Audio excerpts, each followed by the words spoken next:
Hello दोस्तों, नमस्कार। मैं अजय कुमार आपके अपने एकलव्य एजुकेशन चैनल पे एक बार फिर से आप सभी लोगों का स्वागत करता हूं और आशा करता हूं कि आप सभी लोग स्वस्थ होंगे। तो दोस्तों, हम लोग पिछली वीडियो में वन लाइनर प्रश्न देख रहे थे। तो हिंदी साहित्य के इतिहास से कुछ प्रश्नों को हमने देखा था। तो आज शुरू करेंगे हम लोग भक्ति काल से, जिसमें भक्ति काल, रीतिकाल और आधुनिक काल से संबंधित प्रश्न होंगे। तो देखते हैं आज के प्रश्न। प्रश्न नंबर पहला है, समग्र भक्तिकालीन काव्य पर कौन सी विशेषता लागू होती है? तो समग्र भक्तिकालीन काव्य पर कौन सी विशेषता लागू होती है? तो अहंकार और त्याग की। अगला प्रश्न है, महाराष्ट्र के भक्तों में किनका नाम सबसे पहले आता है? तो महाराष्ट्र के भक्तों में सबसे पहले नामदेव जी का नाम आता है। अगला प्रश्न देखते हैं, संवत 1375 ईस्वी से लेकर विक्रमी संवत 1700 तक के साहित्य में कौन सी भावधारा परिलक्षित होती है? तो भक्ति भावधारा परिलक्षित होती है। अगला प्रश्न है, भक्ति के स्रोत को दक्षिण से उत्तर में प्रसारित होने के सिद्धांत का समर्थन करने वाले विद्वान हैं? तो भक्ति के स्रोत को दक्षिण से उत्तर में प्रसारित होने वाले सिद्धांत के समर्थक आचार्य रामचंद्र शुक्ल जी हैं। अगला प्रश्न देखते हैं, हिंदी का भक्तिकाल बाहरी आक्रमण की प्रतिक्रिया है, यह कथन किस विद्वान का है? तो यह कथन आचार्य रामचंद्र शुक्ल जी का है। अगला प्रश्न देखते हैं, रामानुजाचार्य ने किस दर्शन का प्रतिपादन किया? तो रामानुजाचार्य ने विशिष्टाद्वैतवाद का प्रतिपादन किया। अगला प्रश्न है, अलवार भक्तों की संख्या कितनी मानी गई है? तो अलवार भक्तों की संख्या 12 मानी गई है। अगला प्रश्न है, रामानंद की शिष्य परंपरा में आते हैं? तो रामानुजाचार्य आते हैं। अगला प्रश्न देखते हैं, आरती कीजिए हनुमान लला की के रचयिता हैं? तो आरती कीजिए हनुमान लला की रचयिता हैं रामानंद जी। अगला प्रश्न है, गलता में रामानंद संप्रदाय की गद्दी किसने स्थापित की? तो गलता में रामानंद संप्रदाय की गद्दी कृष्णदास पैहारी ने की थी स्थापित। अगला प्रश्न है, रामानंद की शिष्य परंपरा में नहीं थे? तो रामानंद की शिष्य परंपरा में मलुकदास जी नहीं थे। अगला प्रश्न देखते हैं, जैसा कि दोस्तों ये प्रश्न वन लाइनर है, तो इसमें ऑप्शंस वाली तो बात नहीं है। जिस प्रकार से प्रश्न पूछा है, बस आप लोग एक दो बार ईयरफोन लगा के अच्छे से सुन लीजिए, सारा प्रश्न याद हो जाएगा। तो देखिए अगला प्रश्न, भक्ति काल को हिंदी काव्य का स्वर्ण युग सर्वप्रथम किसने कहा? तो भक्ति काल को हिंदी काव्य का स्वर्ण युग सर्वप्रथम जॉर्ज ग्रियर्स जी ने कहा। अगला प्रश्न है, भक्ति काल हिंदी काव्य का स्वर्ण युग है, भक्ति काल हिंदी काव्य का स्वर्ण युग है, यह कथन किसका है? तो यह कथन जॉर्ज ग्रियर्सन जी का है। अगला प्रश्न देखते हैं, हिंदी के किस काल को स्वर्ण युग कहा जाता है? तो हिंदी के किस काल को स्वर्ण युग कहा जाता है? तो भक्ति काल को कहा जाता है। अगला प्रश्न है, भक्ति काल का नाम पूर्व मध्यकाल किस आचार्य ने दिया? तो भक्ति काल का नाम पूर्व मध्यकाल डॉक्टर नगेंद्र जी ने दिया। अगला प्रश्न देखते हैं, नाभादासकृत भक्तमाल की भाषा है? तो नाभादासकृत भक्तमाल की भाषा है ब्रजभाषा। अगला प्रश्न है, नाभादास द्वारा लिखित अष्टयाम किस भाषा में लिखी गई है? तो यह भी ब्रजभाषा में ही लिखा गया है अष्टयाम। अगला प्रश्न देखते हैं संत काव्य से। तो संत साधना का साहित्यिक रूप प्रारंभ हुआ? तो संत साधना का साहित्यिक रूप कब प्रारंभ हुआ, कहाँ से प्रारंभ हुआ? तो पंढरपुर से प्रारंभ हुआ। अगला प्रश्न है, ज्ञानाश्रय शाखा के प्रमुख कवि हैं? तो ज्ञानाश्रय शाखा के प्रमुख कवि शिरोमणि कवि, एक अच्छे समाज सुधारक संत कबीरदास जी हैं। अगला प्रश्न है, निर्गुण संत कवियों में सर्वाधिक शास्त्रज्ञ एवं सुशिक्षित कवि थे? तो संत कवियों में सर्वाधिक शास्त्रज्ञ और सुशिक्षित कवि सुंदरदास जी हैं। अगला प्रश्न है, हरडेवाणी एवं अंगवधु किसकी वाणी के संकलन है? तो हरडेवाणी और अंगवधु दादू दयाल की वाणी का संकलन है। अगला प्रश्न है, कबीर का संबंध किस काव्यधारा से है? तो कबीरदास जी का संबंध ज्ञान मार्गी निर्गुण काव्यधारा से संबद्ध है। अगला प्रश्न देखते हैं, निर्गुण ज्ञानाश्रयी शाखा का दूसरा नाम है। निर्गुण ज्ञानाश्रयी शाखा का दूसरा नाम कृष्ण भक्ति शाखा है। एक राम भक्ति शाखा है, एक कृष्ण भक्ति शाखा है। अगला प्रश्न है, निर्गुण काव्यधारा की प्रवृत्ति है। तो निर्गुण काव्यधारा की कैसी प्रवृत्ति है? तो रूढ़ियों एवं आडंबरों का विरोध करना। अगला प्रश्न है, आचार्य रामचंद्र शुक्ल ने भक्ति काल के कवियों में से किसे सबसे कम महत्व प्रदान किया है? तो आचार्य रामचंद्र शुक्ल जी भक्ति काल के कवियों में कबीरदास जी को सबसे कम महत्व प्रदान किया है। अगला प्रश्न देखते हैं, सदुक्कड़ी भाषा से आशय है। तो सदुक्कड़ी भाषा से क्या आशय है? जिसमें अनेक प्रांतीय भाषाओं और बोलियों के शब्दों का मिश्रण हो, उसे सदुक्कड़ी भाषा कहते हैं। अगला प्रश्न है, अजगर करे न चाकरी, पंछी करे न काम, दास मलुका कह गए सबके दाता राम। तो यह पंक्ति है मलुकदास जी की। अजगर करे न चाकरी, पंछी करे न काम, यह मलुक, देखिए इस प्रश्न को दोहरा दिया है। अगला प्रश्न देखिए, रज्जब अली खां के गुरु थे। तो रज्जब अली खां के गुरु कौन थे? तो दादू दयाल जी थे। अगला प्रश्न है, कबीर वाणी के डिक्टेटर थे, यह अभिमत किस आलोचक का है? तो यह अभिमत डॉक्टर हजारी प्रसाद द्विवेदी जी का है। इन्होंने ही कहा था कि कबीर वाणी के डिक्टेटर हैं। अगला प्रश्न है, कबीर ने जिस प्रकार एक निराकार ईश्वर के लिए भारतीय वेदांत का पल्ला पकड़ा, उसी प्रकार निराकार ईश्वर की भक्ति के लिए सूफियों का प्रेम तत्व लिया और अपना निर्गुण धूमधाम से निकाला। यह कथन किसका है? तो यह कथन आचार्य रामचंद्र शुक्ल जी का है। अगला प्रश्न देखते हैं, तुम जिन जानो गीत है। तुम जिन जानो गीत है, यह निज ब्रह्म विचार किसने कहा? तो यह किसने कहा है? तो यह कबीरदास जी की उक्ति है। अगला प्रश्न है, मश कागद छुयो नहीं, कलम कहियो नहीं हाथ, किसके विषय में कहा गया है? तो यह कबीरदास जी के विषय में कहा गया है। इन्होंने खुद कहा है कि मैंने कागज को छुआ नहीं और कलम को हाथ में नहीं पकड़ा। अगला प्रश्न देखते हैं, मोको कहाँ ढूंढे बंदे, मैं तो तेरे पास में, यह पंक्ति किसकी है? तो यह पंक्ति भी कबीरदास जी की है। अगला प्रश्न देखते हैं, कबीर की वाणी संग्रह बीजक कहलाता है।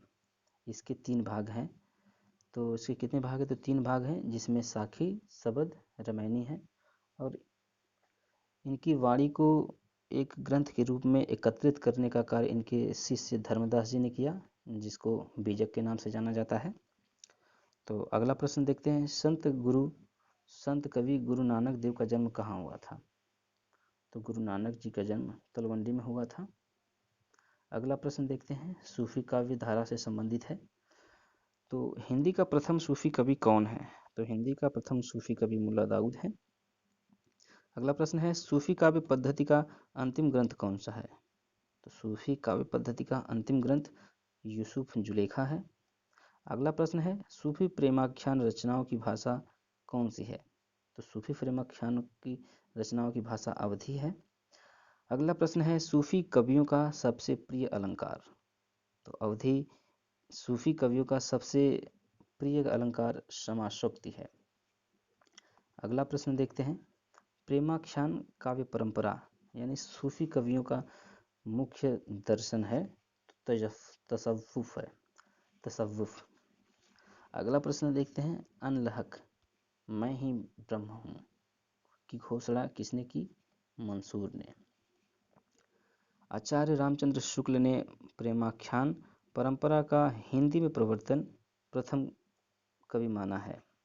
तो आचार्य रामचंद्र शुक्ल जी ने प्रेमाख्यान परंपरा का हिंदी में प्रवर्तक या प्रथम कवि कुतुबन को माना है। अगला प्रश्न है, आचार्य रामचंद्र शुक्ल प्रेमाख्यान परंपरा की पहली रचना मानते हैं तो मृगावती को मानते हैं, जो कुतुबन जी की रचना है। अगर पहले प्रेमाख्यान कवि कुतुबन को मानती तो इनकी पहली रचना मृगावती को भी मानना पड़ेगा। अगला प्रश्न देखते हैं, मुल्ला दाऊद की भाषा है। तो मुल्ला दाऊद की भाषा ठेठ अवधि है। अगला प्रश्न है, सूफी मत में वर्णित साधक की 4 अवस्थाओं शरीयत, तरीकत, मारिफत और हकीकत की भारतीय भक्ति मार्ग के साथ सही क्रम में संगति होगी। तो शरीयत से होगा आचरण, उपासना, सिद्धावस्था व सत्यबोध। जिस प्रकार सूफी मत में 4 अवस्थाएं हैं, शरीयत, तरीकत, मारिफत और हकीकत, उसी तरह भारतीय भक्ति मार्ग के 4 संगति होती है, जिनमें आचरण, उपासना, सिद्धावस्था और सत्यबोध है। अगला प्रश्न देखते हैं, सूफी मुक्तक काव्य का प्रथम रचयिता कौन सा है? तो ये प्रश्न देखते हैं। अगला प्रश्न है दोस्तों, अगला प्रश्न देखते हैं, सूफी मुक्तक काव्य का प्रथम रचयिता कौन सा कवि था? तो सूफी मुक्तक काव्य का प्रथम रचयिता अमीर खुसरो था। पद्मावत है, तो पद्मावत एक त्रासदी है। पद्मावत के रचयिता कौन है? तो मलिक मोहम्मद जासी जी हैं। इनकी रचनाएं हैं पद्मावत, अखरावट, आखिरी कलाम। अगला प्रश्न है, राघव चेतन इनमें से किस सूफी काव्य का पात्र है? तो राघव चेतन पद्मावत का पात्र है। अगला प्रश्न है, पद्मावत के रतन सेन की पत्नी का नाम क्या है? तो नागमती है इनकी पत्नी का नाम। अगला प्रश्न देखते हैं, कौन सी कृति जायसी की अक्षय कीर्ति का आधार पर रची गई है? तो जायसी की अक्षय कीर्ति के आधार पर रची गई पद्मावत है। अगला प्रश्न देखते हैं, पद्मावत को समासोक्ति किसने कहा है? तो पद्मावत को समासोक्ति आचार्य रामचंद्र शुक्ल जी ने कहा है। अगला प्रश्न देखते हैं, छार उठाए लिन्ह एक मुट्ठी, दिन उड़ाई पर मीठी झूठी। यह पंक्ति किस ग्रंथ से लिया गया है? तो यह पद्मावत से लिया गया है। अगला प्रश्न देखते हैं, राम भक्ति काव्य के प्रश्न है। तो ये प्रश्न है, स्वामी अग्रदास किस काव्यधारा के कवि हैं? स्वामी अग्रदास राम भक्ति काव्यधारा के कवि हैं। अगला प्रश्न है, राम भक्ति शाखा में रसिकोपासना का समावेश किसने किया? तो रसिकोपासना का समावेश भक्ति काल शाखा में अग्रदास जी ने किया। अगला प्रश्न है, गोस्वामी के पिताजी का नाम क्या था? तो गोस्वामी तुलसी जी के पिता का नाम आत्माराम था। अगला प्रश्न है, गोद लिए हुलसी फिरे तुलसी सोसुत होए। यह कथन, यह पंक्ति इनमें से किस कवि का है? तो यह रहीमदास जी का है। अगला प्रश्न देखते हैं, तुलसी की भक्ति का स्वरूप क्या था? तो तुलसी की भक्ति का स्वरूप दास्य भाव था। अगला प्रश्न है, अवधी भाषा के सर्वाधिक लोकप्रिय महाकाव्य का नाम है? तो अवधी भाषा के सर्वाधिक लोकप्रिय महाकाव्य का नाम रामचरितमानस है, जो तुलसीदास जी की रचना है। अगला प्रश्न है, सुंदरकांड में प्रमुख पात्र है? तो सुंदरकांड में प्रमुख पात्र हनुमान है। अगला प्रश्न है, रामचरितमानस में विभत्स रस का प्रयोग किन कांडों में मिलता है? तो विभत्स रस का प्रयोग अरण्य कांड और लंका कांड में मिलता है। अगला प्रश्न देखते हैं, अर्थ न धर्म न काम न रुचि, गति न चहु निर्बाण, जन्म जन्म रति राम पद, यह वरदान न आन। रामचरितमानस में यह आकांक्षा किसकी है? तो यह आकांक्षा भरत जी की है। अगला प्रश्न है, अवधी एवं ब्रज भाषा दोनों में रचना करने वाले कवि हैं? तो दोनों भाषाओं में रचना करने वाले तुलसीदास जी हैं। अगला प्रश्न है, तुलसीकृत विनय पत्रिका रचित है? तो यह ब्रजभाषा में रचित है। कृष्ण गीतावली ग्रंथ के रचनाकार तुलसीदास जी हैं। अगला प्रश्न देखते हैं, तुलसीदास जी ने भी भ्रमर गीत परंपरा के अंतर्गत भ्रमर गीत की रचना की है, जो संकलित है। तो यह कृष्ण गीतावली में संकलित है। अगला प्रश्न देखते हैं, भक्तिकाल के किस कवि ने संस्कृत को छोड़कर संस्कृत की शास्त्रीय परंपरा का निर्वहन किया? तो वह तुलसीदास जी हैं। गीतावली है, तो गीतावली एक मुक्तक काव्य है। अगला प्रश्न देखते हैं, तुलसीदास ने किस काव्य की रचना सूरदास के अनुकरण पर की है? तो तुलसीदास जी ने गीतावली की रचना सूरदास के अनुकरण पर की है, गीतावली की रचना। अगला प्रश्न है, रामचरितमानस का ज्ञान दीपक प्रसंग किस कांड में वर्णित है? तो उत्तरकांड में वर्णित है। तो दोस्तों आइए अब प्रश्न देखते हैं कृष्ण भक्ति काव्य के। कुछ प्रश्न हैं जो बहुत ही महत्वपूर्ण हैं, तो ध्यान से देखिए और वीडियो को पूरा देखिए। और मेरा वीडियो अच्छा लगे तो मेरे चैनल को सब्सक्राइब करके मुझे सपोर्ट करें और लाइक अवश्य कर दें। तो देखते हैं, सूरदास का किस काल के कवि थे? तो सूरदास भक्ति काल के कवि थे। अगला प्रश्न है, सूरदास की कौन सी काव्य धारा के प्रतिनिधि कवि हैं? सूरदास कौन सी धारा के प्रतिनिधि कवि हैं? तो कृष्ण काव्य धारा के कवि हैं। अगला प्रश्न है, सूरदास की कृति है? तो सूरदास की कृति साहित्य लहरी है, सुरसरावली भी है। अगला प्रश्न देखते हैं, सूरदास किस भाषा की कृति है? सूरदास की जो रचना है सूरसागर, तो सूरसागर किस भाषा की रचना है? तो यह ब्रज भाषा की रचना है। अगला प्रश्न देखते हैं, श्रृंगार और वात्सल्य रस का सम्राट किस कवि को कहा जाता है? तो श्रृंगार और वात्सल्य का सम्राट सूरदास जी को कहा जाता है। अगला प्रश्न है, सूरदास के दृष्टिकूट पद, थोड़ा साफ नहीं दिखाई दे रहा, ब्लर हो गया है, लेकिन मैं पढ़ रहा हूँ। दृष्टिकूट पद किस काव्य ग्रंथ में संकलित है? तो साहित्य लहरी में है। अगला प्रश्न है, सूरदास किस रस का कोना कोना झाँकाए थे? तो सूरदास वात्सल्य रस का कोना कोना झाँकाए थे। अगला प्रश्न है, सैयद इब्राहिम का कवि नाम है? तो सैयद इब्राहिम का कवि नाम है रसखान। अगला प्रश्न देखते हैं, प्रेम वाटिका नामक ग्रंथ रचित है? तो प्रेम वाटिका नामक ग्रंथ किसके द्वारा रचित है? रसखान जी के द्वारा। अगला प्रश्न है, भक्तिकाल के किस कवि को जड़िया कवि विशेषण से विभूषित किया जाता है? तो नंददास जी को जड़िया कवि कहा जाता है। अगला प्रश्न है, नंददास का पर्यायकोश ग्रंथ है? तो इनका पर्यायकोश ग्रंथ है अनेकार्थ मंजरी। अगला प्रश्न है, मीराबाई का मलार किसकी कृति है? तो मीराबाई का मलार मीराबाई की ही कृति है। अगला प्रश्न है, मीराबाई के गुरु कौन थे? तो मीराबाई के गुरु रैदास जी थे। अगला प्रश्न देखते हैं, रामचंद्र शुक्ल के अनुसार आदि गुरु ग्रंथ साहिब में रैदास के कितने पद संकलित हैं या संग्रहित हैं? तो 40 पद संग्रहित हैं गुरु ग्रंथ साहिब में, रविदास जी के पद। अगला प्रश्न है, इनमें से पुष्टि मार्ग कवि कौन है? तो पुष्टि मार्ग कवि कौन है? तो सूरदास जी हैं। अगला प्रश्न है, पुष्टि मार्ग का प्रवर्तन किसने किया था? तो पुष्टि मार्ग का प्रवर्तन वल्लभाचार्य जी ने किया था। अगला प्रश्न देखते हैं, कई चिंतन एवं कला धाराओं का योगदान मिलता है? तो किसमें मिलता है? कृष्ण भक्ति का विधारा में मिलता है। अगला प्रश्न देखते हैं, रुद्र संप्रदाय की स्थापना किसने किया था? तो रुद्र संप्रदाय की स्थापना विष्णु स्वामी ने किया था। अगला प्रश्न है, राधा वल्लभ संप्रदाय का प्रवर्तन किसने किया? तो राधा वल्लभ संप्रदाय का प्रवर्तन हित हरिवंश जी ने किया था। अगला प्रश्न है, कृष्ण के साथ राधा की महानता किस संप्रदाय की विशेषता है? तो सनकादि संप्रदाय की विशेषता है। अगला प्रश्न है, 84 वैष्णवन की वार्ता का संबंध किस संप्रदाय से है? तो वल्लभ संप्रदाय से है। अगला प्रश्न है, छीत स्वामी किस धारा के कवि हैं? तो छीत स्वामी अष्टछाप धारा के कवि हैं। अगला प्रश्न देखते हैं, अष्टछाप के संस्थापक कौन हैं?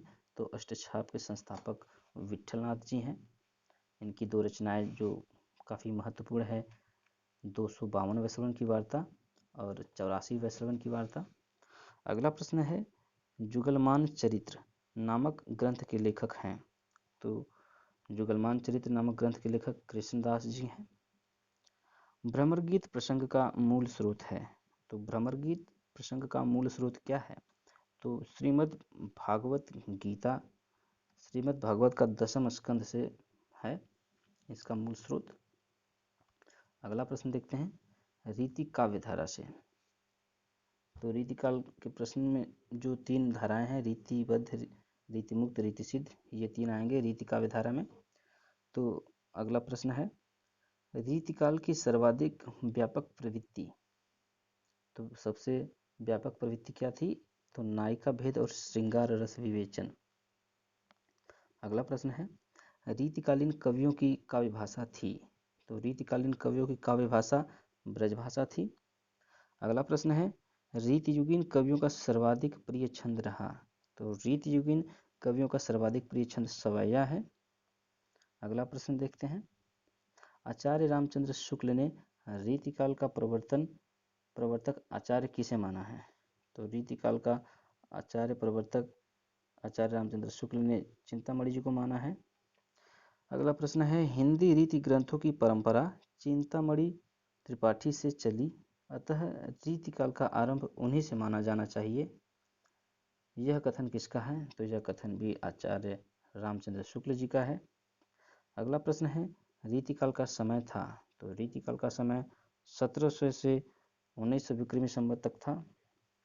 अगला प्रश्न देखते हैं, आचार्य रामचंद्र शुक्ल ने रीतिकाल का समय माना है, तो इन्होंने 1700 से 1900 विक्रमी संवत माना है। अगला प्रश्न देखते हैं, आचार्य रामचंद्र शुक्ल ने उत्तर मध्यकाल को क्या नाम दिया? तो रामचंद्र शुक्ल जी ने उत्तर मध्यकाल को रीतिकाल नाम दिया। अगला प्रश्न है, रीतिकाल को श्रृंगार काल कहा है? तो रीतिकाल को श्रृंगार काल आचार्य विश्वनाथ प्रसाद मिश्र जी ने कहा है। अब देखते हैं रीतिबद्ध धारा से मुख्य प्रश्न। तो किस रचना को छंदों का अजायब घर कहा जाता है? तो रामचंद्रिका को छंदों का अजायब घर कहा जाता है। अगला प्रश्न है, रामचंद्रिका के कवि कौन है? तो रामचंद्रिका के कवि केशवदास जी हैं। अगला प्रश्न देखते हैं, भाषा बोल न जाई जानई जिनके कुल के दास, यह कथन किस कवि का है? तो यह कथन केशवदास जी का है। अगला प्रश्न है, हिंदी साहित्य में निम्नलिखित